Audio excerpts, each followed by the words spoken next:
Let's go now to KPI's 5 Justin Andrews at the crime scene this afternoon. And Justin, you have an update on the investigation.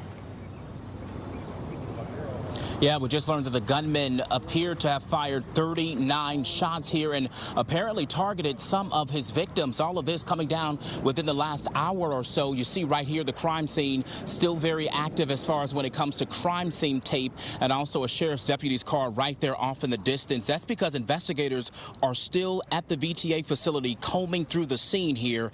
We're told the sweep inside the building, the sheriff told us, will last for many more hours. They're moving very strategically with this one, collecting all evidence. When deputies got that first call yesterday morning, they moved in on Samuel Cassidy, who took his own life.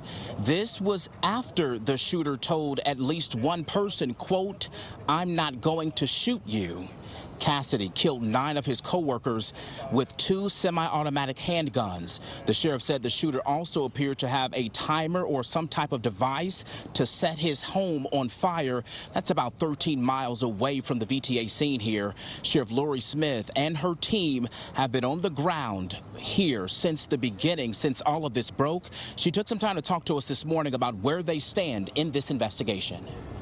So we provide law enforcement services to VTA, and our team had actually trained all VTA employees what to do in an active shooter. They were told to run, to hide, or to engage the suspect. I don't know what they did, but I think that they reacted as they should have, and certainly with our entry team and able to extricate victims, that kind of protocol that we have in this county, I think what we did yesterday saved lives. Let's talk about. When did you do that training? Within the last year.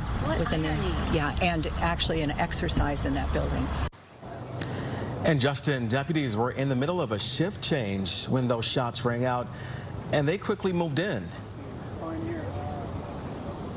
Yeah, they did, Lynn. According to the sheriff, she told us when they got that initial call, they rushed to the scene. When they entered the facility here, those deputies actually heard those bullets flying while they were trying to save lives inside that facility.